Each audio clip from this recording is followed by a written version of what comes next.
तो आज मैं लेके आया हूँ IARI टेक्निकल की जो पोस्ट है उसका जो जनरल नॉलेज की जो क्वेश्चन होने वाले हैं टॉप क्वेश्चन।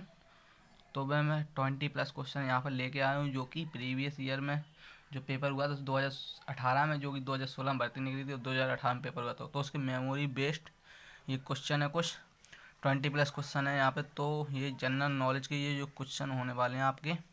तो चलिए वीडियो स्टार्ट करते हैं। वीडियो स्टार्ट करने से पहले अगर वीडियो आपको अच्छी लगे तो वीडियो को लाइक करना और ज़्यादा से ज़्यादा अपने दोस्तों से शेयर करना जो भी तैयारी कर रहे हैं टेक्निकल T1 की, जो Indian agriculture research of institute से निकली हुई है। तो यहाँ पर हमारा पहला क्वेश्चन जो होने वाला है वो ये है। तो ये देखिए पहला क्वेश्चन है हमारा, फ्रांस कब गणतंत्र बना। तो इसका राइट जो आंसर होने वाला है आपका वो होगा 21 सितंबर 1792 ईस्वी में ये फ्रांस गणतंत्र हुआ था। तो सेकंड क्वेश्चन है आपका, कौन पेशेवर फुटबॉल खिलाड़ी है। तो इसका जो राइट आंसर है वो है सैडियो मैन। तो चलिए तीसरे क्वेश्चन की ओर चलते हैं। तो ये इसका तीसरा क्वेश्चन ये आ गया, प्रदूषित पानी पीने से कौन सी बीमारी नहीं होती है। तो इसका जो राइट आंसर होगा वो होगा रेबीज। आपने कभी नहीं सुना होगा कि गंदा पानी या प्रदूषित पानी पीने से रेबीज हो गया। रेबीज होता है कुत्ते काटने से। चलिए चलते हैं चौथे क्वेश्चन की ओर। तो चौथा क्वेश्चन है आपका, आईसी थियोलॉजी किससे संबंधित है।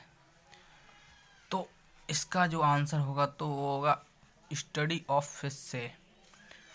तो स्टडी ऑफ फिश को ही आइथोलॉजिस्ट कहते हैं। तो चलिए पांचवें क्वेश्चन की ओर। तो पांचवा क्वेश्चन हमारा ये है, किस नवाब ने कुशासन के बहाने किस सियासत पर कब्जा किया था।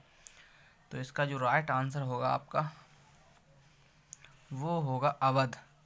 इसको पहले ऐसे लिखते थे OUDH अवध। तो इसका ये राइट आंसर है अवध। तो छठवां आंसर हमारा, पश्चिम बंगाल के बक्सा बाग क्षेत्र में किस से खतरा है। तो इसका जो राइट आंसर है वो होगा कॉपर माइनिंग से। तो ये देखिए सातवां, टेस्ट ओपनिंग में बैक टू बैक सेंचुरी किसने मारी थी। तो इसका जो राइट आंसर होगा वो होगा आपका रोहित शर्मा ने। तो चलते हैं आठवें क्वेश्चन की ओर। तो ये हमारा आ गया आठवां क्वेश्चन, GDP फुल फॉर्म क्या है। तो ये है ग्रॉस डोमेस्टिक प्रोडक्ट। तो GDP की ये फुल फॉर्म है, देख लीजिए आप। तो चलिए बढ़ते हैं नौवें क्वेश्चन की ओर। तो ये 1859 में जूट मिल कहाँ लगाया गया था। तो इसका जो राइट आंसर है वो आपका है रिसरा में। तो चलिए चलते हैं 10वें क्वेश्चन की ओर।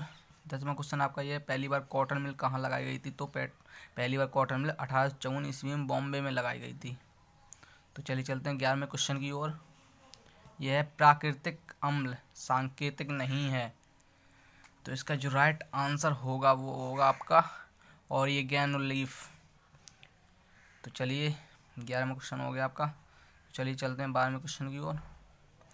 तो 12वां क्वेश्चन आपका ये है, 1819 ईस्वी में कौन सी बुक स्मारक अर्थशास्त्र मिल द्वारा लिखी गई थी। तो इसका जो आंसर होगा वो होगा ये होगा the history of British in India. तो चलिए चलते हैं 13वें क्वेश्चन की ओर। डॉक्टर राजेंद्र प्रसाद द्वारा लिखी गई पुस्तक का नाम। तो इनके द्वारा लिखी गई जो पुस्तक है वो है इंडिया डिवाइडेड। तो चलिए 14 क्वेश्चन की ओर। सेकेंड यानी द्वितीय विश्व युद्ध कब शुरू हुआ था। तो द्वितीय विश्व युद्ध 1939 ईस्वी में शुरू हुआ था। चलिए चलते हैं 15वें क्वेश्चन की ओर। तो यह है आपका, बर्फ पोषित नदी कौन है। बर्फ पोषित नदी है यमुना नदी। तो ये है हमारे 15 क्वेश्चन। तो चलिए चलते हैं 16वें क्वेश्चन की ओर। तो ये है हमारा 16वां क्वेश्चन, करंट किससे नापा जाता है। तो इसका जो राइट आंसर होगा अमीटर से, मीटर से। तो चलिए चलते हैं 17वें क्वेश्चन की ओर। प्लासी के युद्ध के बाद बंगाल का नवाब किसको बनाया गया था। प्लासी के युद्ध के बाद बंगाल का नवाब बनाया गया था मीर जफर को। तो चलिए चलते हैं 18वें क्वेश्चन की ओर। मोनालिसा का चित्रकार कौन था।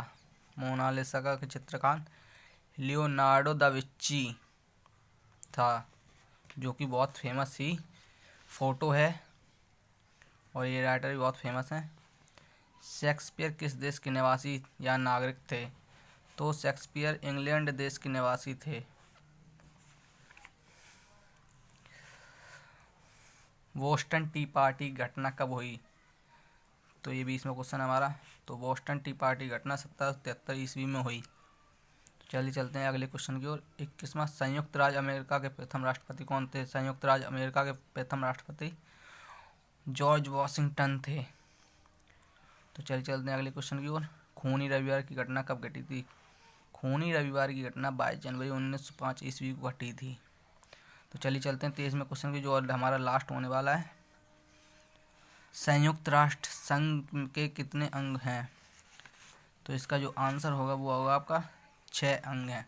संयुक्त राष्ट्र संघ के 6 अंग होते हैं टोटल। तो ये थी आज की हमारी छोटी सी वीडियो। ये काफ़ी अच्छे क्वेश्चन हैं जो पिछली ईयर के पेपर के आए थे। तो ये उसके मेमोरी बेस्ड क्वेश्चन आंसर हैं। तो इनकी आप तैयारी करते रहें और ऐसी अच्छी अच्छी वीडियो के लिए आप हमारे चैनल से जुड़े रहें और वीडियो ज़्यादा से ज़्यादा शेयर करें। चैनल को सब्सक्राइब कर लें अगली वीडियो के लिए। तो तब तक के लिए बाय बाय।